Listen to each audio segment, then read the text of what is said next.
أعوذ بالله من الشيطان الرجيم بسم الله الرحمن الرحيم صلاة والسلام عليك يا رسول الله صلاة والسلام عليك يا حبيب الله صلاة والسلام عليك يا سيد المرسلين صلاة والسلام عليك يا خاتم النبيين সবাইকে আমার সংগ্রামী সালাম আসসালামু আলাইকুম ওয়া রাহমাতুল্লাহি ওয়া বারাকাতুহু।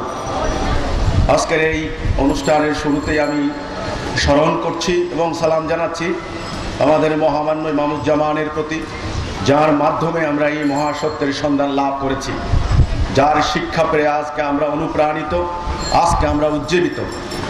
সম্মানিত অতিথিবৃন্দ, আপনাদের প্রত্যেকের একটি জীবনকাল আছে, আপনারা জানেন। মানব জীবনেরও একটা আয়ু আছে, একটা হায়াত আছে।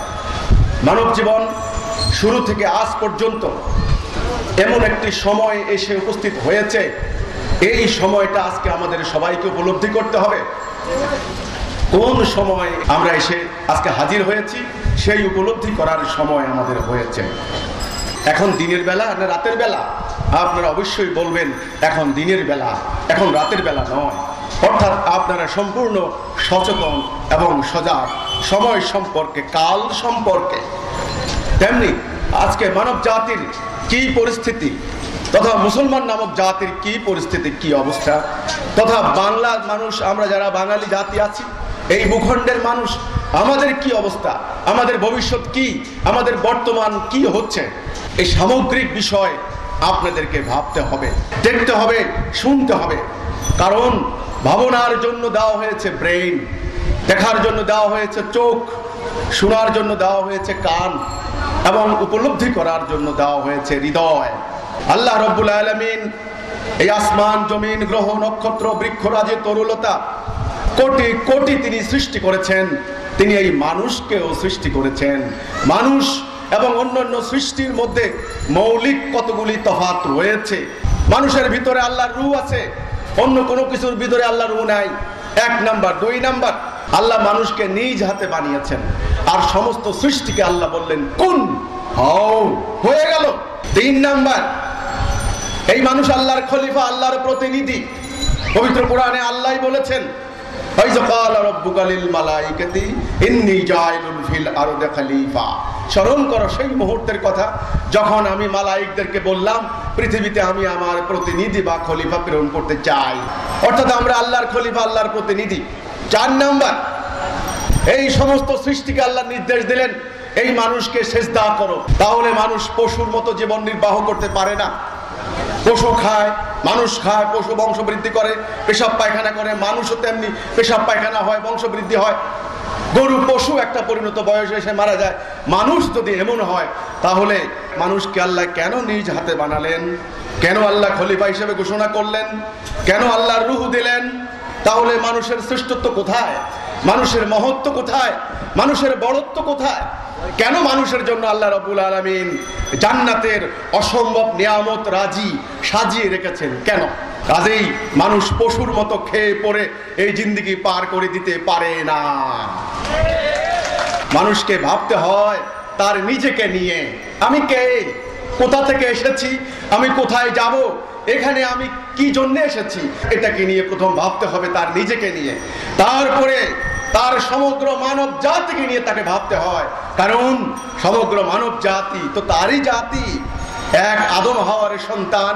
আমেরিকায় মারা গেলে আমারই ভাই, আফ্রিকাতে না খেয়ে মারা গেলে আমারই ভাই, আমারই বোন, মধ্যপ্রাচ্যে মারা গেলে আমারই ভাই, আমারই বোন, বাংলাদেশে মারা গেলে, ভারতে মারা গেলে, জাপান মারা গেলে, যেখানে মারা যাক, বোমার আঘাতে মরুক, সমুদ্রে ডুবে মরুক, ধর্ষিতা হোক, অপমানিতা হোক, আমারই ভাই, আমারই বোন। কাজেই সমগ্র মানব জাতি এক জাতি। এই অনুভূতি আজকে লুপ্ত হয়ে গিয়েছে। এই জন্যেই ওই নদীতে আমরা বাদ দিয়ে আরেক জাতিকে আমরা মেরে ফেলছি। আমাদের হৃদয়ে এতটুকু কষ্ট অনুভব হয় না? বোমা মেরে অমুককে ধ্বংস করে দিচ্ছি, আমাদের আত্মা এতটুকু কাঁপন ধরে না? কারণ এই মানুষ হয়ে গিয়েছে চরম স্বার্থপর, চরম আত্মকেন্দ্রিক। কে তাদেরকে এখানে আনলো? এই মানুষের প্রভু একজন আল্লাহ রাব্বুল আলামিন রয়েছেন। হাসরের দিন তার সামনে সবাইকে দণ্ডায়মান হতে হবে। সাদা কালো লম্বা খাটো বেটে যেই হন না কেন, আরবি আজমি বাঙালি পাকিস্তানি বুঝি না আমি, ইউরোপিয়ান আমেরিকান, আপনি যেই হন না কেন আল্লাহর সামনে হাসরের দিন দণ্ডায়মান হতে হবে প্রত্যেকের আমল নামা নিয়ে। ব্যবসা বাণিজ্য করছি, খাচ্ছি দাচ্ছি ঘুমাচ্ছি, স্কুল কলেজ মাদ্রাসায় যাচ্ছি, আর আল্লাহকে পাওয়ার জন্য কেউ মসজিদে যাচ্ছি, কেউ ভগবানকে পাওয়ার জন্য মন্দিরে যাচ্ছি, কেউ গীতা পাঠ করছি, কেউ কোরআন শরীফ মুখস্থ করছি, আমল করে যাচ্ছি হাজার হাজার আমল আল্লাহকে পাওয়ার জন্য, পরকালে জান্নাতে যাওয়ার জন্য। কিন্তু হে মানুষ, আজকে তোমরা সমস্ত মানব জাতিকে বিনাশ করে দেওয়ার জন্য সমস্ত আয়োজন সম্পন্ন করেছো। এই মুহূর্তে 16,000 অ্যাটম বোম প্রস্তুত করে রেখেছো, সীমান্তে সীমান্তে সৈন্য সমাবেশ করছো, সমুদ্রগুলিতে তোমাদের রণতরীপ মহড়া দিচ্ছে, তোমাদের রাষ্ট্রপ্রধানরা অস্ত্রের ভাষায় কথা বলছেন। মুহূর্তের মধ্যে তোমরা ধ্বংস করে দিবে মানব জাতিকে। এই অবস্থায় মানব জাতিকে ধ্বংস করে দিয়ে তোমাদের কারোই ধর্ম পরিচয় আল্লাহর কাছে গৃহীত হবে না, হবে না, হবে না। আমার হতভাগা দুর্ভাগা মুসলমান নামক জাতির অবস্থা কি? এইবার একটু চিন্তা করি, এইবার দৃষ্টি দিয়ে দেখি আমার জাতি, যেই জাতিকে আল্লাহ কোরআনে বলেছেন কুনতুম খায়রা উম্মতি উখরিজাত লিন-নাস তা'মুরুনা বিল মারুফ ওয়া তানহাউনা আনিল মুনকার, তোমরাই তো সেরা জাতি। আজকে 160 কোটি, আমরা এই মুহূর্তে 6 কোটি উদ্বাস্তু মুসলমান, সমুদ্রে ডুবে পড়ছে মুসলমান, ইউরোপ আমেরিকায় ভিক্ষা করে বেড়াচ্ছে মুসলমান, আফ্রিকাতে না খেয়ে মরছে মুসলমান, ইয়েমেনে দুর্ভিক্ষের কবলে পড়ছে মুসলমান, বসনিয়া সেসনিয়ায় নির্মূল করে দিল মুসলমানকে, আরাকানে নির্মূল করে দিল মুসলমানকে। সারা দুনিয়াতে শুধু মার খাচ্ছি আমরা, খালি মুসলমান। আমাদের লক্ষ লক্ষ আলেম, আমাদের লক্ষ লক্ষ আইনজ্ঞ বিশেষজ্ঞ, আমাদের ডাক্তার ইঞ্জিনিয়ার, আমাদের হাফেজে কোরআন, সংখ্যায় আমরা 160 কোটি। আজকে পৃথিবীতে সর্বত্র শুধু আমরা মার খাচ্ছি। কারণ কি? আমাদের সিরিয়া ধ্বংস করে দিল, আমরা কিচ্ছু করতে পারলাম না। আমাদের আফগানিস্তান মাটির সঙ্গে মিশাই দিল, আমরা কিছুই করতে পারলাম না। আমাদের ইরাক 20 লক্ষ বনি আদম মাটির সঙ্গে মিশাই দিল। হাজার বছরের ঐতিহ্যবাহী শহর নগর বন্দর সভ্যতা ধ্বংস করে দিয়ে আটলান্টিকের তীরে ওই পারে লুটপাট করে নিয়ে গেল, আমরা কিছুই করতে পারলাম না। আমাদের ইয়েমেন ধ্বংস করে দিল, আমাদের লিবিয়া ধ্বংস করে দিল, আমাদের লেবানন গণকবর, আমরা তো কিছুই করতে পারছি না। আমাদের টেনশনটা কোথায়? আমাদের উদ্বিগ্ন হওয়ার জায়গাটা কোথায়? এই বাংলার জমিন, বাংলার মাটি 1971 সালে স্বৈর শাসনের বিরুদ্ধে এই দেশের বীর জনতা রক্ত দিয়ে এই দেশ স্বাধীন করেছিলেন। যেই দেশের মাটিতে আমার পূর্বপুরুষের অস্থিমজ্জা মিশে আছে, যেই দেশের মাটিতে আমি সেজদা করি, যেই দেশের আমার হাজার হাজার মানুষ আল্লাহকে বিশ্বাস করে তারা হজ করতে যায়, এই মাটির উপরেও ওই পরাশক্তির সেন দৃষ্টি পড়েছে। এইখানে জঙ্গিবাদী সাম্প্রদায়িক এবং হানাহানি সন্ত্রাসবাদী কর্মকাণ্ড তারা যদি সৃষ্টি করে দিতে পারে, তাহলে উড়ে আসবে ভয়ঙ্কর সংকট।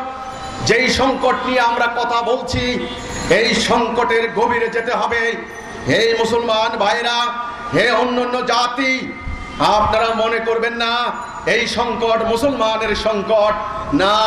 এই সংকট শুধু মুসলমানের সংকট নয়, এক প্রকাশ্য শত্রু আদু মুবিন শয়তানি শক্তি, দাজ্জালীয় শক্তি সমস্ত দুনিয়াকে আজকে কবজা করেছে। আপনাদের কারোই কোনো অধিকার আজকে এখানে নাই। আপনারা যারা মনে করছেন আমরা সাধারণ মানুষ, এই সংকট শুধু সরকারের সংকট, এই সংকট শুধুমাত্র আইন শৃঙ্খলা বাহিনী মোকাবেলা করবে না। সব সংকট শুধু সরকার মোকাবেলা করতে পারে না। সাদ্দাম হোসেন ইরাক বাঁচাইতে পারে নাই, গাদ্দাফি লিবিয়া বাঁচাইতে পারে নাই, বাদশাহ জহির শাহ বাদশাহ আফগানিস্তান রক্ষা করতে পারে নাই। কাজেই জনগণ যদি আত্মকেন্দ্রিক হয়, জনগণ যদি স্বার্থপর হয়, জনগণ যদি সচেতন না হয়, জনগণের মাটি, ধর্ম, ঈমান কেউ রক্ষা করতে পারে না। এই জঙ্গিবাদী তাণ্ডব চালিয়ে দিয়ে ইসলামের নাম বলে চালিয়ে দেওয়া হয়। কোরআনের একটা আয়াত তুলে এনে, একটা হাদিস তুলে এনে ফেসবুকে চালিয়ে দেওয়া হয় যে এটা নাকি ইসলামের কাজ, সেটা নাকি জিহাদ। এসব কর্মকাণ্ড দেখে সারা দুনিয়া জোড়া ইসলামের বদনাম হচ্ছে। যারা আল্লাহকে ভালোবাসে না, রাসূলকে ভালোবাসে না, ইসলামের কল্যাণ চায় না, মুসলমানদের উন্নতি চায় না, সমৃদ্ধি চায় না, তারা অপপ্রচারের একটা মৌকা পেয়ে যাচ্ছে। তারা বলছে দেখো মুসলমান সন্ত্রাসী, নাউজুবিল্লাহ, কোরআন নাকি সন্ত্রাস শেখায়। এই হলো 1 নাম্বার। 2 নাম্বার, আক্রান্ত হচ্ছে মুসলমানদের দেশ, আক্রান্ত হচ্ছে মুসলমানদের সভ্যতা, মারা যাচ্ছে মুসলমানদের মানুষ, মারা যাচ্ছে মুসলমানদের আইন শৃঙ্খলা বাহিনী।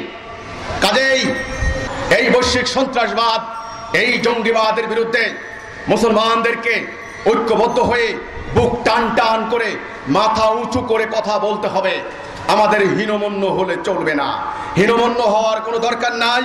এই কথা মনে করার দরকার নাই যে আমাদের ইসলাম বুঝি এত খারাপ, আমাদের ইসলামে এরকম পৈশাচিক কর্মকাণ্ড আছে, আমাদের ইসলামে এরকম সাম্প্রদায়িক দাঙ্গাকে অনুমোদন দেয়, আমাদের ইসলামে কুহুমুন্ডকতা, অন্ধত্বের জায়গা আছে, আমাদের ইসলাম বিশ্বের কোনো সমস্যার সমাধান করতে পারে না। এটা কি আমাদের ইসলাম হতে পারে? নো। আমাদের ইসলাম কেমন, সেই প্রকৃত ইসলামের সন্ধান নিয়ে আমরা এসেছি। আজকে এই সংকট নিয়ে কথা বলতে হবে সবাইকে। যারা আলেম ওলামা আছেন, যারা ডাক্তার, ইঞ্জিনিয়ার, আইনজ্ঞ আছেন, যারা সাধারণ মানুষ, খেটে খাওয়া মানুষ আছেন, যারা শিক্ষক আছেন, অধ্যাপক আছেন, সবাইকে নিয়ে এখন বসতে হবে। মুসলমান নামক দেশগুলির রাষ্ট্রপ্রধানরা কিরকম টেনশনে পড়েছেন, আমি 2টি পত্রিকা এনেছি আপনাদেরকে দেখানোর জন্য। একটা পত্রিকার নাম হলো প্রথম আলো। এই পত্রিকাতে এসেছে সৌদি আরবে একটা শীর্ষ সম্মেলন হবে, সেই শীর্ষ সম্মেলনে বাংলাদেশের প্রধানমন্ত্রী যোগ দিচ্ছেন। 41টা দেশ বসবে। কর্মসূচি 1 নাম্বার হচ্ছে এই সন্ত্রাসবাদ মোকাবেলায় কি করণীয় এটা ঠিক করা। কি ভয়ঙ্কর বিপদ তলে তলে হচ্ছে আমাদের জানা নাই। এই প্রধানমন্ত্রীর সফর উপলক্ষে আমাদের পররাষ্ট্রমন্ত্রী গতকালকে সাংবাদিকদের সামনে বলেছেন মক্কা মদিনা আক্রান্ত হলে বাংলাদেশ সৈন্য পাঠাবে। বিবিসির একজন সাংবাদিক প্রশ্ন করেছিলেন, এই প্রশ্ন কেন আসলো, মক্কা মদিনা আক্রান্ত হলে বাংলাদেশ সৈন্য পাঠাবে? বিপদ আজ করতে হলে গভীরে যাওয়ার দরকার হয় না, বাহিরের আবহাওয়া দেখলেই বোঝা যায় সমুদ্রে সুনামি উঠছে, ভয়ঙ্কর সুনামি। কি ভয়ঙ্কর বিপদ আমাদের উপর আসছে। মক্কা মদিনা আক্রান্ত হওয়ার প্রশ্ন উঠলো কেন, কি কারণ? এ হলো যুগান্তর আমাদের সময় পত্রিকার অনলাইন সংস্করণ থেকে আমি একটা বিবৃতি তুলে এনেছি। ইরানের প্রতিরক্ষা মন্ত্রী সামরিক বাহিনীর গতিবিধি সম্পর্কে, নীতি নির্ধারণ সম্পর্কে যিনি সবচাইতে বেশি জানেন, ইরানের প্রতিরক্ষা মন্ত্রী, তিনি কি বলছেন শুনেন। তিনি বলছেন মক্কা মদিনা ছাড়া গোটা সৌদি আরবকে ধ্বংস করে দেওয়া হবে। সৌদি আরবের নেতৃত্বে হলো সুন্নি ব্লক আর ইরানের নেতৃত্বে হলো শিয়া ব্লক, আর সৌদি বাদশার নেতৃত্বে অন্যান্য সুন্নি প্রভাবাধীন দেশগুলির রাষ্ট্রপ্রধানদেরকে নিয়ে বৈঠক হচ্ছে। তলে তলে কি হচ্ছে? হায়রে আমার মুসলমান, এই অবস্থায় কি আমার রাসূল আমাদেরকে রেখে গিয়েছিলেন? আমার জাতি কি এমন ছিল? আমরা কি শিয়া সুন্নি ছিলাম? আমাদের আল্লাহ কয়জন? একজন। আমাদের আখিরি নবী কয়জন ছিলেন? একজন। তিনি কষ্ট করে রক্ত দিয়ে ওনার সাহাবীদের জীবন শহীদ করিয়ে তিনি যেই জাতি তৈরি করলেন উম্মতে মুহাম্মদী, এই উম্মতে মুহাম্মদী কয় টুকরা ছিল? নট খণ্ড, নট খণ্ড, খণ্ড ছিল না, অখণ্ড, অখণ্ড। খণ্ড আর অখণ্ড বুঝতে হবে। আমার হাতে একটা বস্তু দেখতে পাচ্ছেন আপনারা, এটা কি খণ্ড না অখণ্ড? অখণ্ড। এক জাতি, আল্লাহ রাসূল যেই জাতি তৈরি করে গেলেন, এক জাতি, তিনি যেই কিতাব দিয়ে গেলেন আমাদেরকে, একটা কিতাব, এক আল্লাহ, এক রসুল, এক কিতাব, এক উম্মাহ উম্মতে মুহাম্মাদি। আজ আমরা আটলান্টিকের তীর থেকে ইন্দোনেশিয়া পর্যন্ত হাফ অফ দ্য ওয়ার্ল্ড, 160 কোটি। আমাদের Bangladesh, Pakistan, Syria, Iraq, Lebanon, Libya, যেখানেই যান হাজার হাজার দল, হাজার হাজার পীর, এক এক পীরের এক এক তরিকা। ইসলামের নামে দল করছেন, হাজার হাজার দল, এক এক দলের এক এক কর্মসূচি। আর জঙ্গিবাদী কর্মকাণ্ড করছেন, সেই বোকো হারাম, আল কায়দা থেকে শুরু করে আপনার মালয়েশিয়া, ইন্দোনেশিয়া পর্যন্ত হাজার হাজার জঙ্গিবাদী দল, চরমপন্থী দল, এক এক দলের এক এক আকীদা। এত হলো কেন ইসলামের চেহারা? এত কালার হলো কেন? আমরা এত বিভক্ত হলাম কেন? আমাদেরকে কি আল্লাহ রসুল এভাবে রেখে গিয়েছিলেন? আমরা কি এই জাতি ছিলাম? কেন আজ আমরা নিজেরা মারামারি, হানাহানি করে মারা যাচ্ছি? বাহিরের শত্রুরা আমাদেরকে মারছে। সবচাইতে বড় পারমাণবিক বোম নিক্ষিপ্ত হয়েছে আমাদের আফগানিস্তানে। পারমাণবিক বোম নিক্ষিপ্ত হতে কতক্ষণ লাগবে? আর বাহিরে খাচ্ছি মার, ভিতরে পড়েছি অশান্তির মধ্যে। সামরিক বিশেষজ্ঞ, সমাজবিজ্ঞানী, রাষ্ট্রবিজ্ঞানী অনেকেই এখন আশঙ্কা করছেন, যদি এই মুহূর্তে তৃতীয় বিশ্বযুদ্ধ লাগে তাহলে সম্ভবত মধ্যপ্রাচ্যের এই শিয়া সুন্নি দ্বন্দ্ব থেকেই লাগতে পারে। এই হলো মুসলমান নামক জাতির সামগ্রিক অবস্থা। এখন এই জঙ্গিবাদী, সাম্রাজ্যবাদী, এই সাম্প্রদায়িক দাঙ্গাকে নির্মূল করার জন্য সরকারগুলি কি করছেন?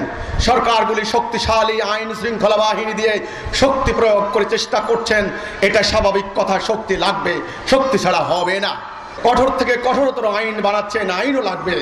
কিন্তু আমরা বলেছি শুধুমাত্র শক্তি দিয়ে হবে না, শুধুমাত্র আইন দিয়ে হবে না। শক্তির পাশাপাশি একটা সঠিক আদর্শ লাগবে। ইসলামের প্রকৃত ব্যাখ্যা এখন মানুষের সামনে তুলে ধরতে হবে। মানুষকে বুঝাইতে হবে কোনটা ইসলাম, কোনটা ইসলাম নয়, কোনটা জিহাদ, কোনটা জিহাদের নামে সন্ত্রাস, কোনটা কিতাল, কোনটা কিতালের নামে সন্ত্রাস ইত্যাদি পরিষ্কার করতে হবে। আমার রসুল কেন এসেছেন? আল্লাহ কিতাব কেন নাজিল করলেন? একটা কিতাব আল্লাহ কেন দিলেন? আল্লাহ রসুল কেন একটা জাতি তৈরি করলেন? ইত্যাদি সামগ্রিক আকীদা মানুষের সামনে তুলে ধরতে হবে। যদি মানুষের সামনে তুলে ধরা হয় তাহলে মানুষের ঈমানকে হাইজ্যাক করে নিয়ে বারবার জাতি বিনাশী কর্মকাণ্ড আর ঘটাইতে পারবে না। আমরা পত্রপত্রিকার মধ্য দিয়ে, আমরা টেলিভিশনের মাধ্যমে সভা সমাবেশ করে, সেমিনার করে এই কথাটা বহুবার বলার চেষ্টা করেছি। এখন অনেকেই টক শোতে এবং বিভিন্ন অনুষ্ঠানে এখন এই কথা বলছেন। আমাদের মাননীয় প্রধানমন্ত্রী এখন সংসদে দাঁড়িয়ে বলছেন যে ইসলামের প্রকৃত শিক্ষা মানুষের সামনে তুলে ধরতে হবে। কোথায় আছে ইসলামের প্রকৃত শিক্ষা এবং কে সেটা তুলে ধরবে, কিভাবে তুলে ধরবে? এখন অনেকে বলেন একটা কাউন্টার ন্যারেটিভ লাগবে, পাল্টা আইডিওলজি লাগবে। ওই ভুল আদর্শকে প্রমাণ করার জন্য পাল্টা একটা আদর্শ লাগবে। সেই পাল্টা আদর্শটা কি? সেটা কি দিয়ে হবে? সেটা ইসলাম দিয়েই করতে হবে। ইসলামকে বাদ দিয়ে হবে না, কোরআনকে বাদ দিয়ে হবে না, রাসূলকে বাদ দিয়ে হবে না। এই চিন্তা যারা করবেন তারা ভুল চিন্তা করছেন। কারণ মানুষের ঈমান একটা শক্তিশালী জিনিস, ঈমান একটা পাওয়ার। এই ঈমানকে ভুলাইতে পারবেন না। গত 500 বছর থেকে মানুষের ভিতর থেকে ঈমান ভুলাই দেওয়ার জন্য, আল্লাহ রাসূলের প্রতি আস্থা ভুলাই দেওয়ার জন্য, কোরআনের প্রতি বিশ্বাস উঠায় দেওয়ার জন্য বহু চেষ্টা করা হয়েছে। তারা কি সফল হয়েছে? হয় নাই। এটা অসম্ভব ব্যাপার। কারণ মানুষের ভিতরে আল্লাহর রূহ রয়েছে। মানুষ অজান্তেই দুঃখে কষ্টে যখন পড়ে তখন নীরবে নিভৃতে মহান প্রভুর সান্নিধ্য চায়, আল্লাহর সাহায্য কামনা করে। সেই মহান শক্তিশালী প্রভু আল্লাহর উপস্থিতি মানুষের অন্তর থেকে ভুলাই দিতে পারবেন না। তাহলে এখন কি করণীয়? ধর্মবিশ্বাস উঠাই দিতে পারবেন না, কোরআনের আয়াত মুছে দিতে পারবেন না। সূরা হিজর 9 নম্বর আয়াত আল্লাহ বলেছেন, একে আমি নাজিল করেছি, এর সংরক্ষণের দায়িত্ব আমার। আজ পর্যন্ত কোরআনের প্রতি বিশ্বাস উঠানোর জন্য প্রচেষ্টা কম হয় নাই। যেই কোরআনের শুরুতে আল্লাহ বললেন লা রাইবা ফীহি হুদাল লিল মুত্তাকিন, এই কিতাবে কোনো সন্দেহ নাই, মুত্তাকিদের জন্য হিদায়াহ। তাহলে মানুষের মন থেকে বিশ্বাস উঠাই দিতে পারবেন না, শক্তি প্রয়োগ করেও পারবেন না। কারণ পরাশক্তিগুলি মারণাস্ত্র ব্যয় করেছেন, ট্রিলিয়ন ট্রিলিয়ন অর্থ ব্যয় করেছেন, শক্তিশালী মারণাস্ত্র প্রয়োগ করেছেন, শক্তিশালী গোয়েন্দা তথ্য সরবরাহ করেছেন, কিন্তু এই সন্ত্রাসবাদী কর্মকাণ্ড তারা নির্মূল করতে পারে নাই।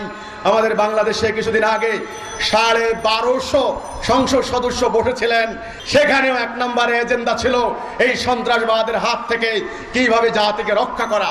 আজকে বৈঠক করে যাচ্ছেন, সম্মেলন করে যাচ্ছেন, কোটি কোটি ডলার খরচ করছেন, কিন্তু সমাধানের পথ পাচ্ছেন না।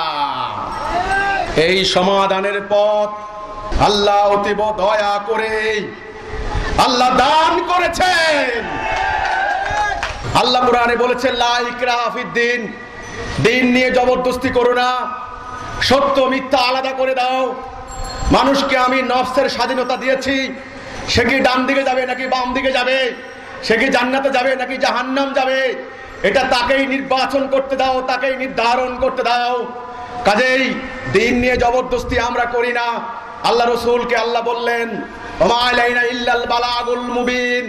মুবিন শব্দের অর্থ হলো স্পষ্ট করে, পরিষ্কার করে মানুষের সামনে খালি বালাগ পৌঁছাইয়া দাও, নিবে কে নিবে না সেই সিদ্ধান্ত তার।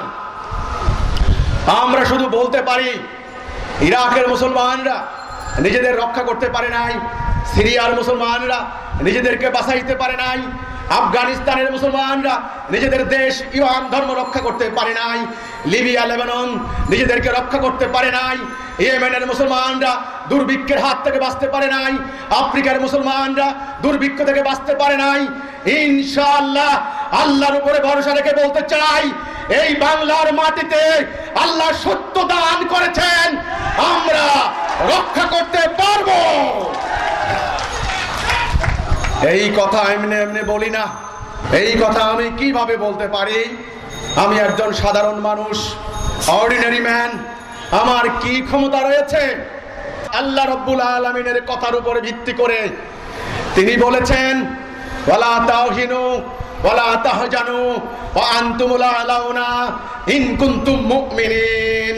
তোমরা হতাশ হইও না, তোমরা নিরাশ হইও না, তোমরাই বিজয়ী হবে যদি তোমরা মুমিন হও। আল্লাহ ওয়াদা দিয়েছেন তিনি মুমিনদেরকে রক্ষা করবেন। আল্লাহু ওয়ালিউল্লাযিনা আমানু, আল্লাহ মুমিনের ওলি, মুমিনের অভিভাবক, মুমিনের উদ্ধারকর্তা। আল্লাহ মুমিনদেরকে জান্নাত দেবেন, আল্লাহ মুমিনের সমস্ত গুনাহ ক্ষমা করবেন, আল্লাহ মুমিনদেরকে হেফাজত করবেন। যদি আমরা মুমিন হতে পারি তাহলে এই আসন্ন বিশ্ব সংকট, সাম্রাজ্যবাদীদের আগ্রাসন, যত বড় পারমাণবিক যুদ্ধ হোক না কেন, ইনশাআল্লাহ এই একদল মুমিনকে আল্লাহ হেফাজত করবেন। আল্লাহ কি অতীতে হেফাজত করেননি? আল্লাহ কি অতীতে রক্ষা করেননি? করেছেন। আল্লাহ বললেন, আমার সুন্নাহর কোনো পরিবর্তন নাই, আমার সুন্নাহর কোনো ব্যাহত হয় না, আমার ওয়াদার কোনো ব্যাঘাত ঘটে না। আমি যার সঙ্গে ওয়াদা দেই, আমি ওয়াদা রক্ষা করি, আমার ওয়াদা শুধু মুমিনের জন্য। এখন এই পরিস্থিতির হাত থেকে আমাদের মুসলমানদেরকে বাঁচতে হলে এখন মুসলমানদেরকে বসতে হবে। আমরা কি পথ হারিয়েছি? আমার রাসূল আমাদেরকে যেই জায়গায় রেখে গিয়েছিলেন, আমরা কি সেই জায়গায় আছি, না আমরা সেখান থেকে সরে গিয়েছি? আমার রাসূল আমাদেরকে যেই আদর্শ দিয়ে গেছেন, আমরা কি সেই আদর্শ ধরে রেখেছি, না সেই আদর্শ ত্যাগ করেছি? আমার রাসূল আমাদেরকে যেই পথে উঠিয়ে দিয়ে গিয়েছিলেন, আমরা কি সেই পথে আছি, না সেই পথ ত্যাগ করেছি? এই সিদ্ধান্ত এখন নিতে হবে। আমাদের মুসলমান নামক জাতি, আমরা এই যে সংকটে পড়েছি, এটা কিন্তু একটা বাস্তব সংকট, এটা কল্পনা নয়, এটা কোনো আবেগের বিষয় নয়, এবং এটা কোনো আমাদের দেশের কয়েকদিন পর পর যে একটা রাজনৈতিক সংকট হয় ওই রকম সংকটও না, এটা সাংঘাতিক সংকট। এই সংকট আমাদের জাতির অস্তিত্ব বিনাশ হয়ে যাওয়ার ব্যাপার, অর্থাৎ জাতির অস্তিত্বের ব্যাপার, অস্তিত্বের সংকট। এই সংকট নিয়ে জাতির সবাইকে নিয়ে এখন চিন্তা করতে হবে, ভাবনা করতে হবে, বসতে হবে যে আমাদের মুসলমানদের মধ্যে জঙ্গিবাদ, সাম্প্রদায়িক দাঙ্গা, অনর্থক অহেতুক কর্মকাণ্ড, হানাহানি, শিয়া সুন্নি দ্বন্দ্ব, তারপরে আপনার মাযহাবগত ফিরকাগত রাজনৈতিক দলাদলি, হানাহানি, জুলুম, এই বিষয়গুলি কি ইসলামে ছিল? এটা কি মুসলমানদের জাতীয় বৈশিষ্ট্য ছিল? মুসলমানরা কি এমন ছিলেন? আমার রসুলের ইসলাম কি এটা ছিল? না। তিনটা বিষয়, আকীদা, ঈমান আর আমল। দেখুন পঞ্চবেনার ইসলাম, বুখারী শরীফে ওই হাদিসটা এসেছে, বুনিয়াল ইসলামে আলা খামসিন, খামস মানে 5। এক নাম্বারটা কলেমা লা ইলাহা ইল্লাল্লাহ, এটা 1 নাম্বার। 2 নাম্বারে হলো নামাজ, 3 নাম্বারে হলো যাকাত, 4 নাম্বারে হলো হজ, 5 নাম্বারে হলো রোজা। এই যে কয়েকদিন পরে রোজার মাস শুরু হচ্ছে, আপনারা রোজা রাখবেন, আমরা প্রস্তুতি নিচ্ছি, আমরা সওম পালন করব, সেহরি খাবো, ইফতার করব, এগুলি আমল। হজ করতে যাব মক্কায়, হজ করার জন্য টাকা জোগাড় করব, এখন থেকে ব্যাংকে টাকা জমা দিব বিভিন্ন এজেন্সির মাধ্যমে, এগুলি আমল। তাহলে 1 নম্বরে হলো ঈমান, বাকি আমল। যার ঈমান নাই তার আমলের কোনো মূল্য নাই। আমরা তো আমল করে যাচ্ছি, আমাদের হাজার হাজার লক্ষ লক্ষ মসজিদ, আমাদের কোটি কোটি মুসল্লি, আমরা 5 ওয়াক্ত নামাজ পড়ি, আমরা হজ করি, আমরা যাকাত দেই, আমরা রোজার মাসে রোজা রাখি, অর্থাৎ আমরা আমল করি, আমলের কোনো কমতি নাই। আমাদের মধ্যে কেউ কেউ তাহাজ্জুদ পড়েন, কিন্তু আমাদের নবী করিম সাল্লাল্লাহু আলাইহি ওয়াসাল্লাম তিনি বলেছেন যে সময় আসবে লোকেরা তাহাজ্জুদ পড়বে, ঘুম নষ্ট করা হবে, রোজা রাখবে, না খেয়ে থাকা হবে, তার রোজা হবে না। এই কথা রসুল কেন বলেছেন? আরেকটা হাদিস, ইসলাম শুধু নাম থাকবে, নাম। আজকে আমরা 150 কোটি, আমরা মুসলমান, কিন্তু আমাদের ইসলাম শুধু নাম আছে। কোরআন শুধু অক্ষর থাকবে, 2 নাম্বার। আজকে সোনার হরফে লেখা কোরআন জাতীয় জাদুঘরে আজকের পত্রিকায় এসেছে, সেই উসমান রাদিয়াল্লাহু তাআলা আনহুর সময়কার লেখা, হাতে লেখা কোরআন, সেই কোরআন পর্যন্ত উদ্বোধন করা হয়েছে দেখার জন্য, দর্শকদের জন্য। তাহলে ঘরে ঘরে কোরআন, কোরআনের তাফসীর হচ্ছে, কোরআনের ব্যাখ্যা হচ্ছে, হাফেজে কোরআন হচ্ছেন। ওই যে আল্লাহ রসুল বলেছেন কোরআন শুধু অক্ষর থাকবে। কিন্তু দেখুন আজকে 150 কোটি মুসলমান আমরা, কোরআনের কোনো শিক্ষাও চলে না, কোরআনের হুকুম চলে না, কোথাও চলে নাকি? নো। কোরআনের হুকুম চললে আল্লাহর প্রথম নির্দেশ, ওয়াতাসিমু বিহাবলিল্লাহি জামিআ ওয়া লা তাফাররাকু, তোমরা ঐক্যবদ্ধভাবে আল্লাহর রজ্জুকে ধারণ করো, তোমরা বিচ্ছিন্ন হইও না, তোমরা আলাদা হইও না। আজকে আমরা শিয়া সুন্নি যুদ্ধে লিপ্ত, শিয়া নেতৃত্বে ইরানের প্রতিরক্ষা মন্ত্রী হুমকি দিচ্ছি, মক্কা মদিনা বাদে পুরো সৌদি আরবকে মাটির সঙ্গে মিশিয়ে দেব। সৌদি আরবের নেতৃত্বে আমরা জোট করছি, যুদ্ধ করব। আমরা নিজেরা মারামারি হানাহানি করে বিনাশ হয়ে যাচ্ছি। আল্লাহর হুকুম কিন্তু আমরা একটাও অনুসরণ করছি না। আমি কথা কে বলছি, আমার দিকে তাকাবেন না। আমি কোন বর্ণের, কোন বংশের, কোন বিশ্ববিদ্যালয়, কোন মাদ্রাসায় পড়েছি, কোন ডিগ্রি নিয়েছি ইত্যাদি তালাশ করবেন না। আমি কি বলি, আমি সত্য বলি কিনা সেটা বিবেচনা করুন। প্রকৃতির মধ্যে দেখতে পাচ্ছেন না, বহু বৃক্ষ রয়েছে, দেখতে সুন্দর না, কিন্তু জীবন বাঁচাইতে পারে। কাজেই আমি কি বলি আগে শুনুন।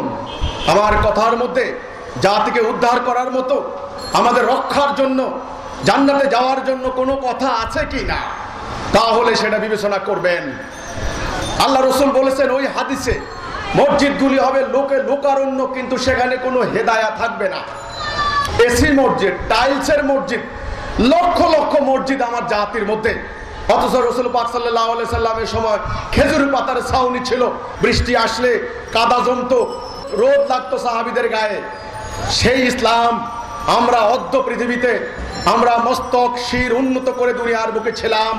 জ্ঞানে বিজ্ঞানে সামরিক শক্তিতে নতুন নতুন বৈজ্ঞানিক প্রযুক্তিতে পৃথিবীর বুকে মাথা উঁচু করে কথা বলার সাধ্য কারো ছিল না। আমরা আজ নাম সর্বস্ব হয়েছি। কেন, কি কারণ? এই কারণটা আজকে তালাশ করতে হবে। মুসলমানরা কোত্থেকে পথ হারিয়েছে, এখন মুসলমানদের নিস্তারের উপায় কি, মুক্তির উপায় কি? কোন রকম দু মুঠো খেয়ে সকাল বিকাল পার করে দিলাম, এটা তো হলো না। পরকালে আমাকে আল্লাহর সামনে দণ্ডায়মান হতে হবে, আমাকে হাসরের দিন আমার এই জীবনের কৈফিয়ত দিতে হবে। এই দুনিয়াকে নিয়ে ভাবতে হবে, কেন ভাববেন? আমি দুই তিনটা কথা বললে বুঝতে পারবেন, একটা কোরআনের আয়াত আর একটা হাদিস। আল্লাহ কোরআনে বললেন, ওয়াইজা ক্বালা রাব্বুকা লিল মালাইকাতি ইন্নী জাইলুন ফিল আরদি খলিফা। স্মরণ করো সেই মুহূর্তের কথা যখন আমি মালায়েকদেরকে বললাম পৃথিবীতে আমার খলিফা পাঠাবো। ফিল আরদ, এই পৃথিবী, এই মাটি, এই দুনিয়া। এবার আল্লাহ রসুল কি বললেন? আল্লাহ রসুল বললেন, আল দুনিয়া মাজরাতুল আখিরা, দুনিয়া আখিরাতের শস্য ক্ষেত্র। তোমার দুনিয়া যেমন, আখিরাত কিন্তু সেটার উপরে নির্ভর করবে। আমাদেরকে আল্লাহ রাব্বুল আলামিন পবিত্র কোরআনে একটা দোয়া শিখাই দেন মুমিনদেরকে, রাব্বানা আতিনা ফিদ দুনিয়া হাসানাতাও ওয়া ফিল আখিরাতি হাসানাতাও ওয়া কিনা আযাবান নার। হে আল্লাহ, আমাদের দুনিয়ার জীবনকে সুন্দর করে দাও, তারপরে আখিরাতের জীবনকে সুন্দর করে দাও, আমাদের জাহান্নামের আগুন থেকে আমাদেরকে রক্ষা করো। তাহলে আমি সম্মানিত অতিথিদের কাছে বলতে চাই, মুমিনদের আগে দুনিয়া না আগে পরকাল? আগে দুনিয়া। যার দুনিয়া সুন্দর তার পরকাল সুন্দর, যার দুনিয়া সুন্দর না, হাসান না, তার পরকাল সুন্দর হবে না। আর আমরা মুসলমানরা আমাদের দুনিয়ার রাজনীতি, অর্থনীতি, সমাজনীতি, মানুষ কি কষ্টে আছে নাকি দুঃখে আছে, সমস্ত দুনিয়াকে সাম্রাজ্যবাদী শয়তানি শক্তির হাতে ছেড়ে দিয়ে আমরা মসজিদ মাদ্রাসায় ঢুকেছি। আমাদের দুনিয়াকে আজ আমরা বন্ধক রেখেছি। তারা আজকের দুনিয়াতে তাণ্ডব চালাচ্ছে, একটার পর একটা মুসলমান নামক দেশ ধ্বংস করে দিচ্ছে। আমরা কিচ্ছু করতে পারি নাই। আমরা 150 কোটি, আমাদের লক্ষ লক্ষ আলেম, লক্ষ লক্ষ মুফতি, লক্ষ লক্ষ আইনজ্ঞ, বিশেষজ্ঞ, ডাক্তার, ইঞ্জিনিয়ার, কি হবে আমার এই আমল দিয়ে? আমার ইমান রক্ষা হয় না, আমার ইসলাম রক্ষা হয় না, আমার মাটি রক্ষা হয় না। এখন ভাবতে হবে আমাদেরকে, মুসলমানদেরকে। আর মাথা নিচু করে থাকলে হবে না, অ্যাটম বোমার কাছে সারেন্ডার করলে হবে না। সরকার কি করবেন? আইন শৃঙ্খলা বাহিনী কি করবেন? জঙ্গিবাদের তাণ্ডব সৃষ্টি করে দিলেই সমাজ, দেশ কেউ বাঁচাইতে পারে না। কাজেই মানুষের সমাজ, মানুষের ধর্ম, মানুষের ঈমান, মানুষকে রক্ষা করতে হবে। আমি যখন বক্তব্য দিতে আসি তখন আমাকে বিভিন্ন মহল থেকে বলা হয়, একটু চিন্তা ভাবনা করে কথা বলবেন, ধর্মীয় সেন্টিমেন্ট, ধর্মীয় সেন্টিমেন্ট। এই চিন্তা করে করে আমরা ন্যায়সঙ্গত কথা বলছি না। এখন থেকে ন্যায় অন্যায় আলাদা করতে হবে। যেটা অন্যায় অন্যায়, যে অন্যায় করুক, যারা অন্যায় করুক, অন্যায়ের বিরুদ্ধে মুসলমানদেরকে দাঁড়াইতে হবে। এটার নাম ঈমান। লা ইলাহা ইল্লাল্লাহ মুহাম্মাদুর রাসূলুল্লাহ সাল্লাল্লাহু আলাইহি সাল্লাম। আল্লাহর হুকুম ছাড়া কার হুকুম মানি না। আরে ভাই, হুকুম তো দুইটা, ইবলিসের হুকুম না আল্লাহর হুকুম। ডাইন বাম, সত্য মিথ্যা, ন্যায় অন্যায়, বৈধ অবৈধ, রাস্তা দুইটা। আপনারা সূরা ফাতিহার মধ্যে পড়েন প্রতি ওয়াক্ত সালার মধ্যে, ইহদিনাস সিরাতাল মুস্তাকিম, সিরাতাল মুস্তাকিমে আমাদেরকে হেদায়েত দাও, একটা পথ, সহজ সরল পথ। গায়রিল মাগদুবি আলাইহিম ওয়ালাদ-দাল্লিন, ওই পথে নিও না, পথভ্রষ্টদের মধ্যে নিও না, যারা অভিশপ্ত হয়েছে, ইবলিসের পথ, শয়তানের পথ। পৃথিবীতে সার্কামস্ট্যান্স দুটা, শান্তি অথবা কি অশান্তি। আমাদের দিনের নাম কি? ইসলাম, মানে কি? শান্তি। এবার আসুন, পরকালে পরিণতি দুইটা, জান্নাত অথবা জাহান্নাম। তাহলে পক্ষ দুইটা, আল্লাহর হুকুম, আল্লাহর দল, সিরাতুল মুস্তাকিম, সত্য, ন্যায়, হক, আর ইবলিস, শয়তান, দালালা, অন্যায়, অশান্তি, অধর্ম। কোনটা আপনি নেবেন? এই স্বাধীনতা আপনার, এই নফসের স্বাধীনতা। এজন্য আল্লাহ বললেন, সিদ্ধান্ত নেওয়ার সময় সতর্ক থেকো, সজাগ থেকো, চিন্তা করো, দেখবে, শুনবে এবং হৃদয় দিয়ে উপলব্ধি করবে, তারপর সিদ্ধান্ত নেবে। সাবধান, তুমি যদি সিদ্ধান্তে ভুল করো তাহলে গন্তব্যে তুমি জীবনেও যেতে পারবেন না।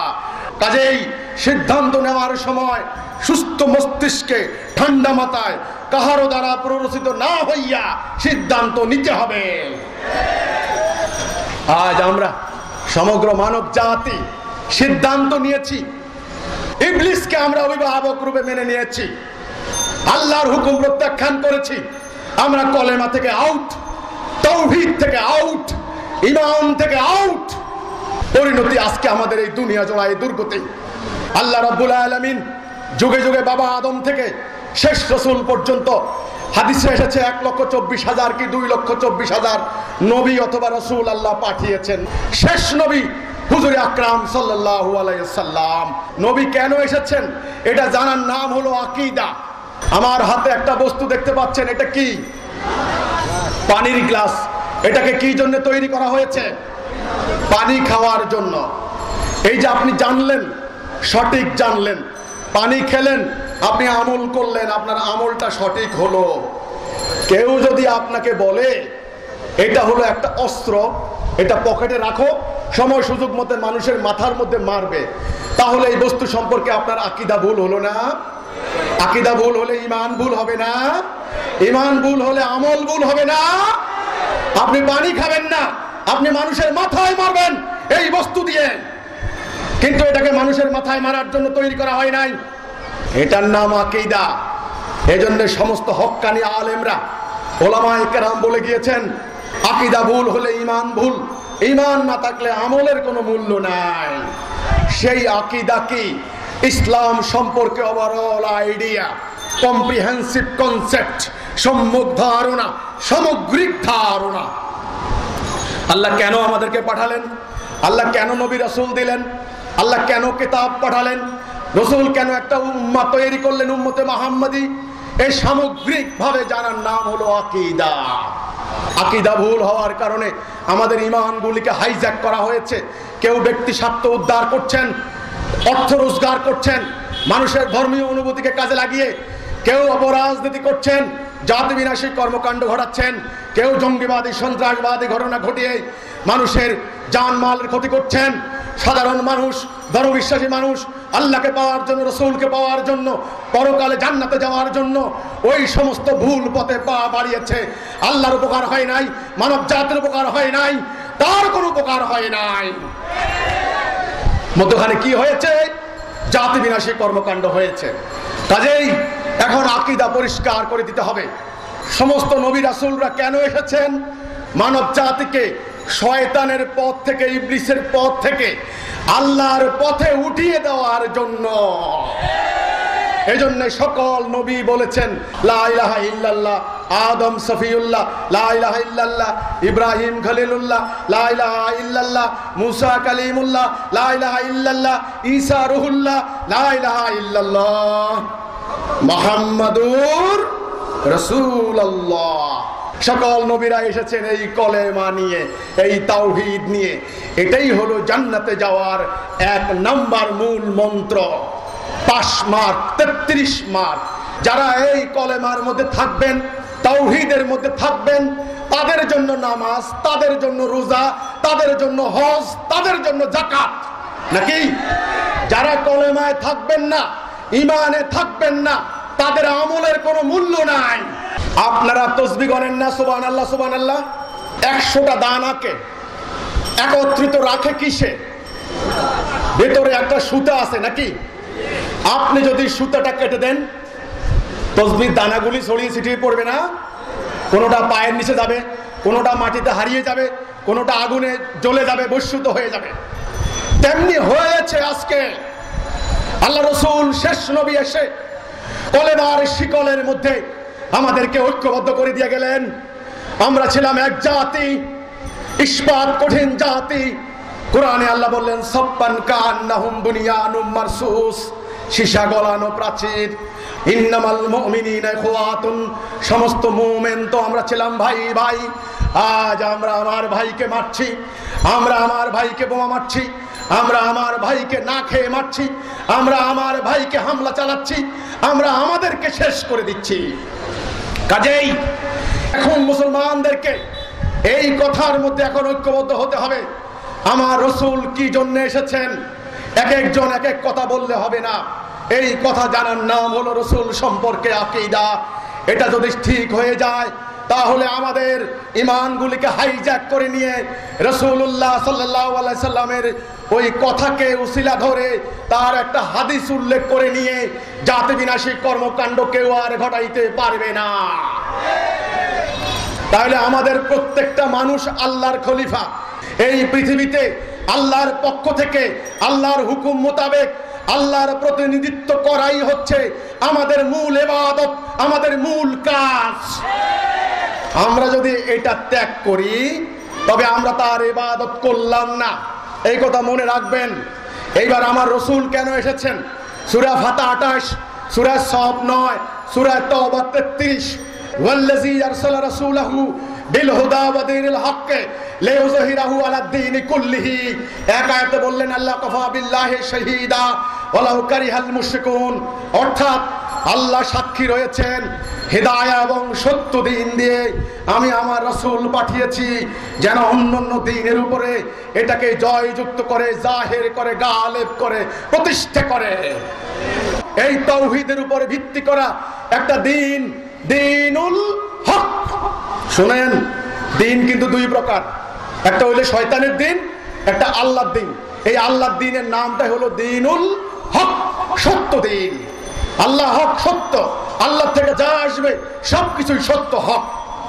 আর ইবলিস শয়তানি শক্তি, এই ইবলিস থেকে যা আসবে সেটাই হলো বাতিল। এই সত্য দিনটা কি? যেই দিনটা প্রতিষ্ঠা করে আল্লাহ রাসূল মক্কার আয়ামে জাহিলিয়াতের অন্ধকারাচ্ছন্ন সেই জাতিকে রাসূল পাল্টে দিলেন। মানুষগুলি শত্রু ছিল, ভাই হয়ে গেল ভাই। পারস্পরিক দাঙ্গা হাঙ্গামায় লিপ্ত ছিল, তারা ঐক্যবদ্ধ হয়ে গেল। স্বার্থপর আত্মকেন্দ্রিক ছিল, তারা নিঃস্বার্থভাবে মানবতার কল্যাণকামী হয়ে গেল। একা একটা মেয়ে মানুষ রাতের অন্ধকারে স্বর্ণ অলংকার পরিহিত অবস্থায় মাসের পর মাস হেঁটে যেত, মাইলকে মাইল। আল্লাহ এবং বন্যজন্তুর ভয় ছাড়া কোনো ভয় থাকতো না। উটের পিঠে খাবার বোঝাই করে নিয়ে ঘুরতো, নেওয়ার মতো কেউ ছিল না। কালে ভদ্রে কেউ কোনো অপরাধ করে ফেললে অন্তর জ্বালায় ভুগত। আল্লাহর শাস্তি থেকে বাঁচার জন্য রাসূলুল্লাহর কাছে এসে বলতো, ইয়া রাসূলুল্লাহ সাল্লাল্লাহু আলাইহি ওয়াসাল্লাম, আমি গুনাহ করেছি, আমি অপরাধ করেছি, আমাকে শাস্তি দিন। শাস্তি কামনা করত। আল্লাহ রাসূল সেই আরবের মানুষগুলিকে পাল্টে দিলেন। মদ খেয়ে চুর হয়ে পড়ে থাকতো, কোনো হুঁশ ছিল না, নারীদের কোনো সম্মান ছিল না, জীবন্ত মেয়ে মানুষ কবর দিত। সেই রাসূলুল্লাহ সেই মেয়েদেরকে ঘর থেকে বের করে আনলেন, যুদ্ধের ময়দানে নিয়ে গেলেন, বাজার ব্যবস্থাপনায়, হাসপাতাল নির্মাণে, হজের মৌসুমে, জুমার নামাজে, 5 ওয়াক্তে পাঞ্জিগানা নামাজে, সর্বত্র পুরুষের পাশাপাশি জাতীয় সামাজিক অর্থনৈতিক কাজে, সামরিক কাজে, সভ্য অবস্থায় নারীদের স্বতঃস্ফূর্ত অংশগ্রহণ রাসূলুল্লাহ নিশ্চিত করেছিলেন। মুসলমানরা আজ এই ফকির কেন? মুসলমানরা আজকে দিনহীন কেন? মুসলমানরা কি পরশ পাথর হারিয়েছে? মুসলমানরা কি মহামূল্যবান সম্পদ হারিয়েছে? আজকে মুসলমানদেরকে এটা উপলব্ধি করতে হবে। এই মুসলমানের জীবন সম্পদ, ঈমান, ইজ্জত, আব্রু, ধর্মগ্রন্থ সমস্ত কিছু আজ চূড়ান্ত হুমকির মুখে এসে দাঁড়িয়েছে। আমি কোনো রাজনীতি করি না, আপনাদের কাছে কোনো নির্বাচনে মার্কায় ভোট চাইতেও আসবো না। আমি কোনো অর্থের বিনিময়ে এখানে বক্তব্য দিতে আসি নাই। ওয়াজ করে এক বান্ডেল টাকা নিয়ে যাব, সুবহানাল্লাহ আলহামদুলিল্লাহ বলে আপনারা যার যার বাড়িতে চলে যাবেন, পূর্বের ন্যায় জীবন যাপন করবেন, সেরকম ওয়াজ নসিহত করতে আসি নাই। আমি মুখে সে কথাই বলবো যে কথা আমি আত্মায় বিশ্বাস করি। আমাকে আগামীকাল সেই কথা কাজে প্রমাণ করতে হবে। তা না হলে হাসরের দিন আমি মুনাফিক হিসেবে আল্লাহর সামনে দণ্ডায়মান হতে হবে। আল্লাহ রাব্বুল আলামিন পবিত্র কোরআনে বলেছেন, মুনাফিকের স্থান জাহান্নামের সর্বনিম্ন স্তরে। কাজেই আজ আমাদের মুসলমানদেরকে তাদের মাটি রক্ষার জন্য, ইজ্জত রক্ষার জন্য, ধর্ম রক্ষার জন্য পুরো জাতিকে আজকে ঐক্যবদ্ধ হতে হবে। আমার রাসূল কোন ইসলাম রেখে গিয়েছিলেন?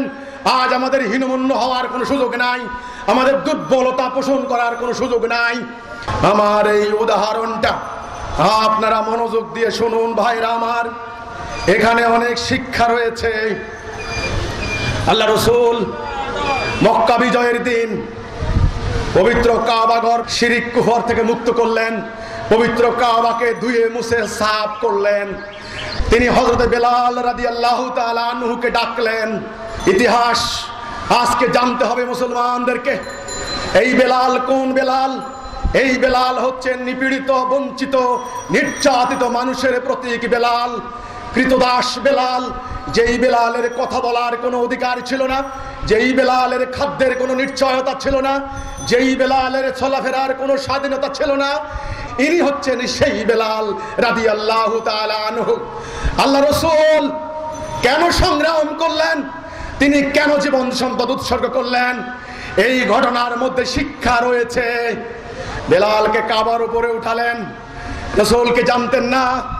সদ্য বিজিত মক্কা, এখনো মক্কার মানুষ ইসলাম ভালো করে বুঝে নাই। পূর্ববর্তী আবু জেহেল, আবু সুফিয়ানদের মতো ধর্ম ব্যবসায়ীদের অপপ্রচারে মানুষ প্রভাবিত হয়েছে। আমাকে মানুষ ভুল বুঝবে, অর্থাৎ রাসূলুল্লাহকে ভাবলেন না। আল্লাহ রাসূল তিনি সত্যের প্রতীক, তিনি ন্যায়ের প্রতীক, তিনি অহেতুক অনর্থক সেন্টিমেন্টের তোয়াক্কা করলেন না। রাসূলকে পারতেন না আপন জামাই উসমানকে উঠাইতে, কারণ উসমানের অনেক প্রভাব ছিল মক্কায়। তিনি কে পারতেন না ওমর রাদিয়াল্লাহু তাআলা আনহুকে উঠাইতে, কারণ ওমরের অনেক প্রভাব ছিল। বেলাল কাবার উপরে উঠলেন, উঠে তিনি আযান দিলেন, আল্লাহু আকবার। এক নতুন ইতিহাস রচিত হলো, মানব জাতি দেখলো রাহমাতাল লিল আলামিন, আখিরি নবী, আল্লাহ থেকে যিনি দ্বীন নিয়ে এসেছেন, তিনি প্রমাণ করে দিলেন মানুষ ঊর্ধ্বে, মানবতা ঊর্ধ্বে। মুমিনের স্থান কাবার ঊর্ধ্বে। হে মানুষ, আমি রাহমাতাল লিল আলামিন, আমি এসেছি সমস্ত মানব জাতিকে ওই শয়তানের দাসত্ব থেকে মুক্ত করে মানুষের বাক স্বাধীনতা, মানুষের ইজ্জতের স্বাধীনতা, মানুষের সম্ভ্রমের স্বাধীনতাকে ফিরিয়ে দেওয়ার জন্য। কিন্তু আজ অতি দুঃখ ভারাক্রান্ত হৃদয়ে আমার মতো গুনাহগারকে বলতে হচ্ছে, সেই রহমতাল লিল আলামিনের জাতি দাবি করে আমরা 150 কোটি সাম্রাজ্যবাদী পরাশক্তিদের কৃতদাসে পরিণত হয়েছি। আল্লাহ রাসূল অক্লান্ত পরিশ্রম করে, সাহাবীরা রক্ত দিয়ে, গাছের লতা পাতা খেয়ে, বুখা নাঙ্গা থেকে পেটে পাথর বেঁধে আরব জাতিকে ঐক্যবদ্ধ করলেন। একটা ন্যায় সত্যের উপরে প্রতিষ্ঠা করে তিনি আল্লাহর কাছে চলে গেলেন। যাওয়ার সময় বলে গেলেন, সাবধান, তোমাদের কাছে দুটা জিনিস রেখে গেলাম, কিতাব আল্লাহ ওয়া সুন্নতে রাসূলুল্লাহ। আল্লাহর কিতাব, আল্লাহর হুকুম এবং আল্লাহর রাসূলের সুন্নাহ, তোমরা এই দুইটা জিনিস কোনোদিন ত্যাগ করবে না। যদি তোমরা আঁকড়ে ধরে থাকতে পারো, তাহলে তোমরা কোনোদিন পথভ্রষ্ট হবে না। তারপর তিনি বিদায় হজের ভাষণে বললেন, হে মানুষ, তোমরা জেনে রাখো, আরবের উপর অনারবের কোনো শ্রেষ্ঠত্ব নাই, অনারবের উপর আরবের কোনো শ্রেষ্ঠত্ব নাই। আজকের এই দিন, এই মাস, এই মুহূর্ত যেমন পবিত্র, তোমাদের একজনের রক্ত আর একজনের কাছে তেমন পবিত্র। আল্লাহ রাসূল কি কথা বলেননি, তোমরা ঐক্য নষ্ট করে কুফর করো না? হায় রে হায় দুর্ভাগা মুসলমান। রাসূলুল্লাহ চলে যাওয়ার পর 60-70 বৎসর আমরা মোটামুটি ঠিক ছিলাম। আমাদের জাতির একজন নেতা ছিলেন হযরত আবু বকর রাদিয়াল্লাহু তাআলা আনহু, তারপরে ছিলেন হযরত ওমর রাদিয়াল্লাহু তাআলা আনহু, তারপরে ছিলেন হযরত ওসমান রাদিয়াল্লাহু তাআলা আনহু, তারপরে ছিলেন হযরত আলী রাদিয়াল্লাহু তাআলা আনহু। আমরা এক জাতি ছিলাম, আমাদের জীবন ব্যবস্থা একটা ছিল, আল্লাহ দেওয়া জীবন বিধান। আমাদের সকল মুসলমান জাতির একটা জীবনের লক্ষ্য ছিল, মানব জীবনের মধ্যকার সমস্ত অন্যায়, অবিচার, অশান্তি দূর করে ন্যায়, সুবিচার, শান্তি প্রতিষ্ঠা করা। যেই লক্ষ্য, যেই উদ্দেশ্যের দিকে রাসূলুল্লাহ জাতিটাকে অগ্রগামী করে দিয়ে গেলেন। তারপর ঘটল দুর্ভাগ্যজনক ঘটনা। আমরা আকীদা ভুলে গেলাম, কি জন্য আমাদেরকে তৈরি করা হয়েছে সেই লক্ষ্য আমরা ভুলে গেলাম। আমরা রাসূলুল্লাহর আদর্শ ত্যাগ করলাম, নিজেরা মারামারি হানাহানি করলাম। আমরা শিয়া হলাম, সুন্নি হলাম, শাফি হলাম, হাম্বলি হলাম, হানাফি হলাম, এই তরিকা ওই তরিকা, এই দল ওই দল, এই মাযহাব এই ফেরকা, নিজেরা মারামারি কাটাকাটি করতে করতে আমরা বিনাশ হয়ে গিয়েছি। 1300 বছর গিয়েছে, তবু আমরা ঐক্য হই নাই। নবী নূরের তৈরি নাকি মাটির তৈরি, দো আল্লিন হবে না জো আল্লিন হবে, কেয়াম হবে না বেকেয়াম হবে, ইত্যাদি ছোট খাট্ট ক্ষুদ্র আতি ক্ষুদ্র বিষয় নিয়ে মারামারি কাটাকাটি করতে করতে আমরা দুর্বল হয়ে গেলাম। তারপর ব্রিটিশরা আসলো, পুরো আটলান্টিকের তীর থেকে ইন্দোনেশিয়া পর্যন্ত হাফ অফ দ্য ওয়ার্ল্ড পুরো মুসলমান নামক জাতি ইউরোপিয়ান খ্রিস্টানদের পায়ের তলায় গোলাম হয়ে গেলাম। তাদের রাজনৈতিক ব্যবস্থা, তাদের সমাজ ব্যবস্থা, তাদের জীবন দর্শন আমরা কবুল করে নিলাম। আমরা ভুলে গেলাম আমার রাসূলুল্লাহর জীবন দর্শন, আমরা ভুলে গেলাম আল্লাহর নির্দেশনা, আমরা ভুলে গেলাম তাওহীদ, আমরা ভুলে গেলাম হেদায়া, আমরা সব ত্যাগ করেছি। হাসরের দিন আল্লাহর জান্নাত পাওয়ার জন্য আমরা এবার ব্যক্তিগত কিছু আমল আখলাক করে চলেছি। আল্লাহ রসুলের সেই প্রকৃত ইসলাম আমরা ত্যাগ করেছি, আমরা আকীদা ভুলে গিয়েছি।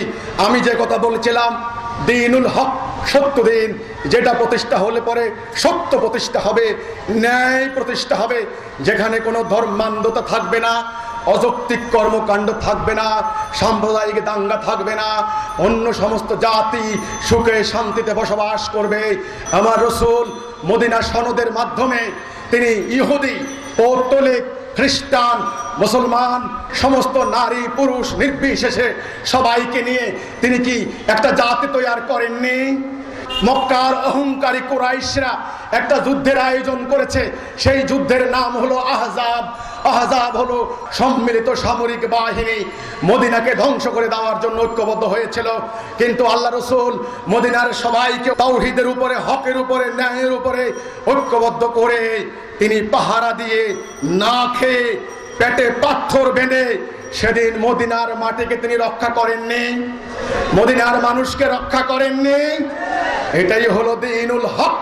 এখানে ধর্মান্ধতার কোনো জায়গা নাই, এখানে অনর্থক কর্মকাণ্ডের কোনো জায়গা নাই, এখানে সন্ত্রাসবাদের কোনো জায়গা নাই, এখানে হানাহানির কোনো জায়গা নাই। মানুষগুলি হবে সত্যনিষ্ঠ, এখানে ব্যবসায়ীরা কোনোদিন মাপে কম দেবে না, এখানে চাকরিজীবীরা কোনোদিন ঘুষ খাবে না, এখানে আইন শৃঙ্খলা বাহিনী কোনোদিন মিথ্যা মামলা দেবে না, এখানে ধর্মের যারা কথা বলবেন তারা ধর্মের নামে কোনো বিনিময় নেবেন না, এখানে ঘরের মধ্যে দরজা বন্ধ করে অনর্থক আল্লাহর সান্নিধ্যের চেষ্টা করবেন না, অন্যায়ের বিরুদ্ধে সবাই হবেন সোচ্চার। এটাই হলো দ্বীনুল হক, সত্য জীবন ব্যবস্থা।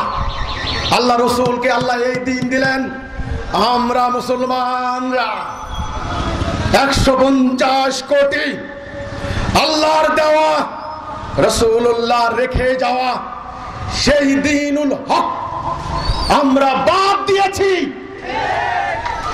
আমরা ওই সাম্রাজ্যবাদী পরাশক্তিদের বস্তুবাদী জীবন দর্শন কবুল করে নিয়েছি। আজ দুনিয়াময় আমাদের এই দুর্গতি।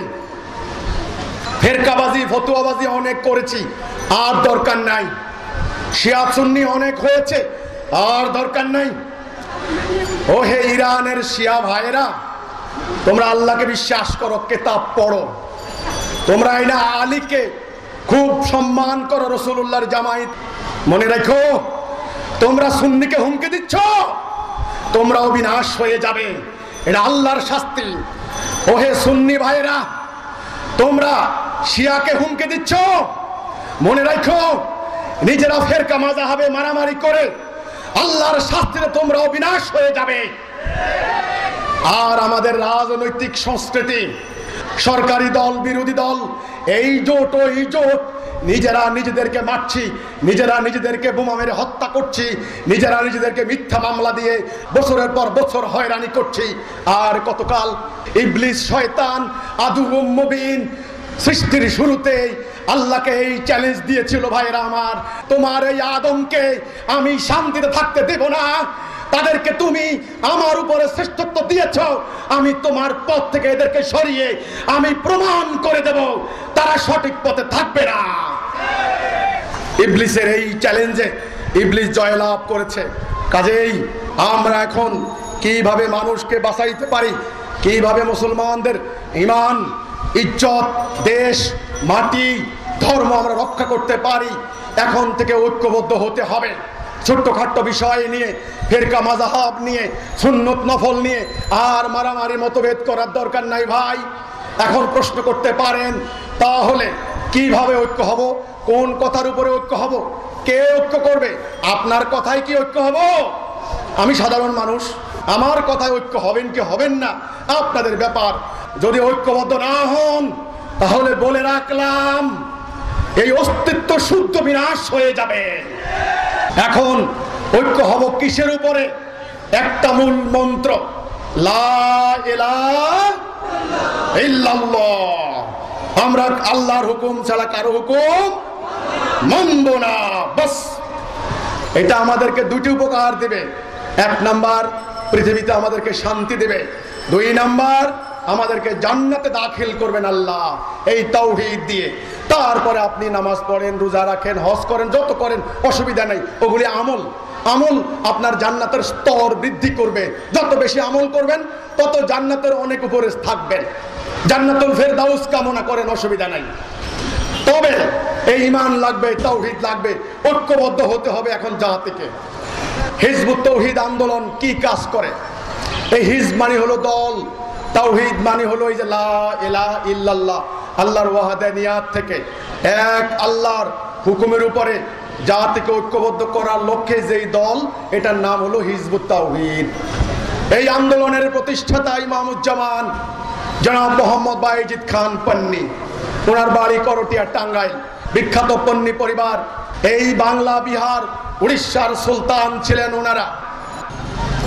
সুলতান দাউদ খান কররানী, সুলতান সুলাইমান খান কররানী, সুলতান তাজ খান কররানী, ওনারা এই বাংলা এসেছেন সত্য প্রতিষ্ঠা করার জন্য, ন্যায় প্রতিষ্ঠা করার জন্য। আপনারা জানেন এই পরিবার মুঘলদের বিরুদ্ধে লড়াই করেছেন ওনারা। সুলতান দাউদ খান কররানী রাজমহলের যুদ্ধে 1576 খ্রিস্টাব্দে বাংলার স্বাধীনতার জন্য লড়াই করে জীবন দিয়েছেন। করটিয়ায় সেই দাউদ মহল এখনো আছে, সেই রাজবাড়ি।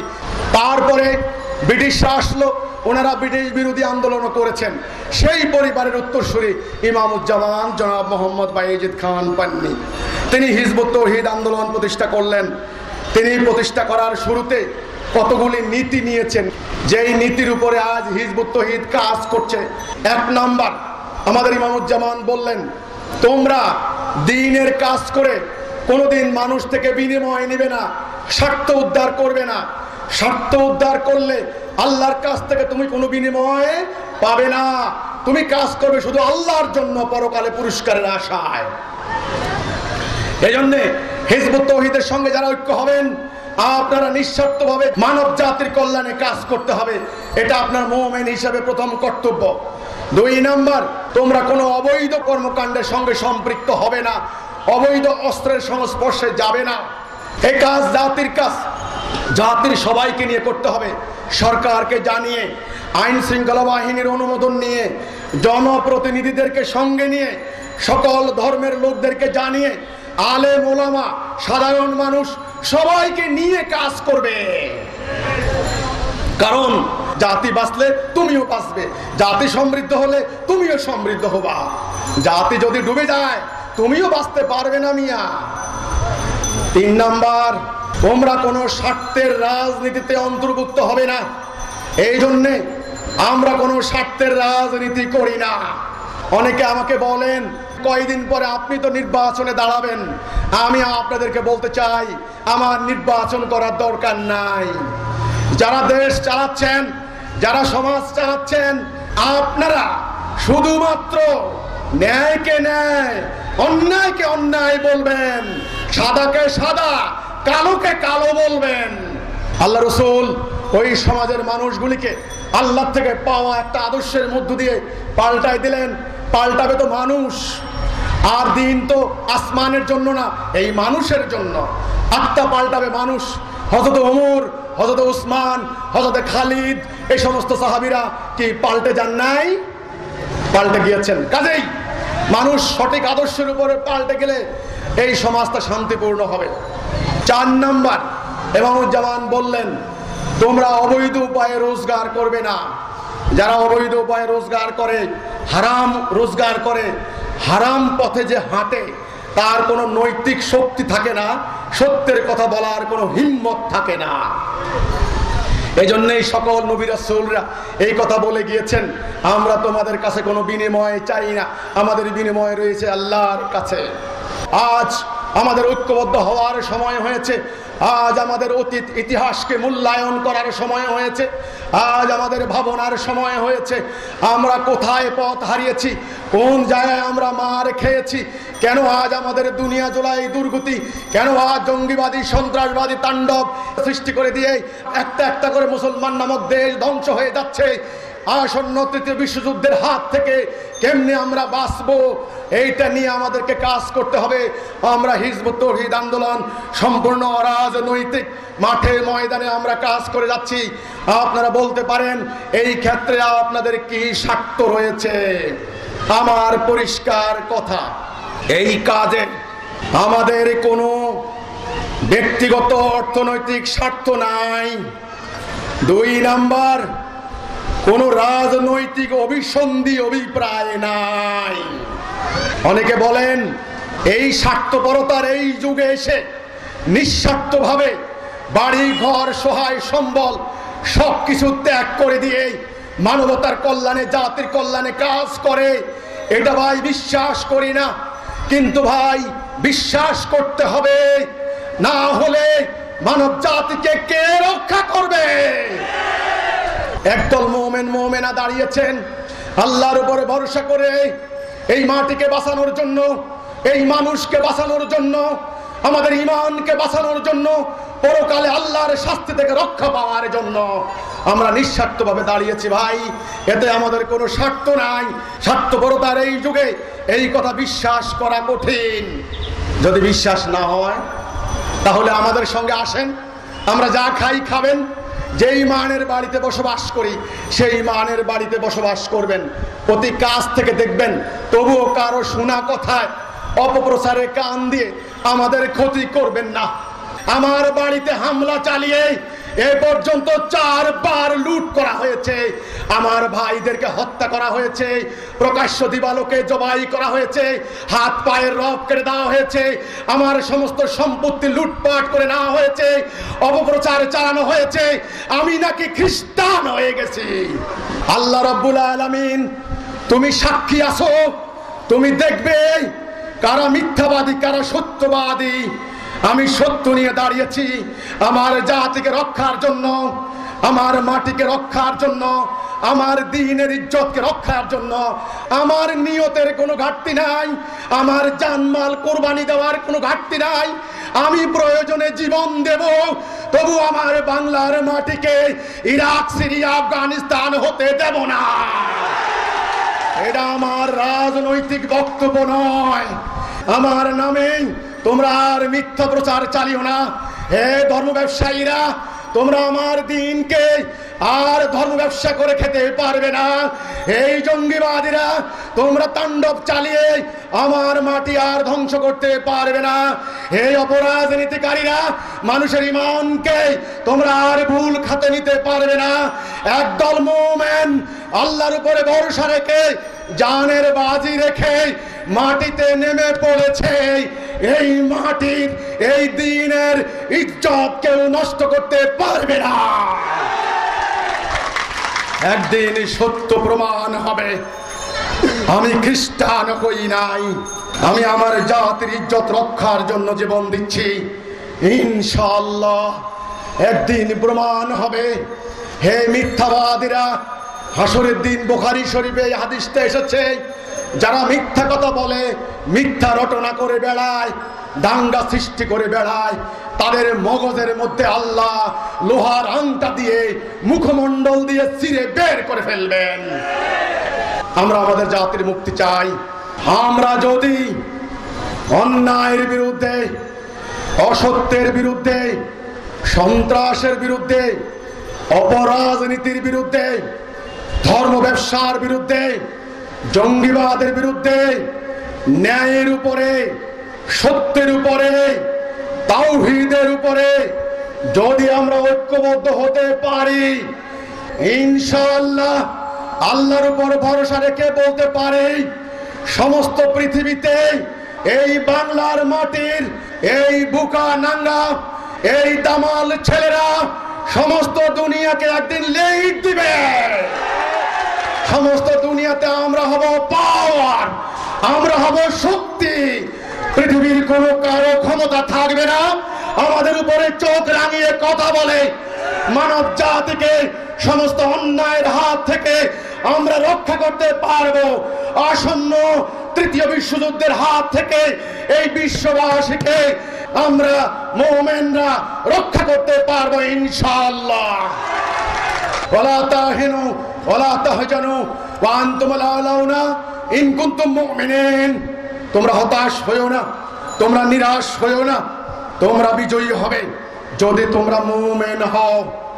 আসসালামু আলাইকুম ওয়া রাহমাতুল্লাহি ওয়া বারাকাতুহু। দিন বদলের ডাক এসেছে, শপথ নাও সবাই, হিন্দু বৌদ্ধ মুসলিম নয় সবাই সবার ভাই। দিন বদলের ডাক এসেছে, শপথ নাও সবাই, হিন্দু বৌদ্ধ মুসলিম নয় সবাই সবার ভাই।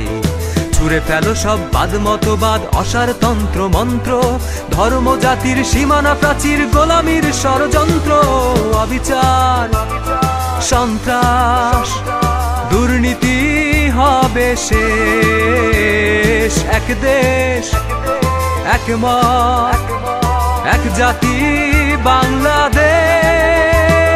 দিন বদলের ডাক এসেছে, শপথ নাও সবাই, হিন্দু বৌদ্ধ মুসলিম নয় সবাই সবার ভাই।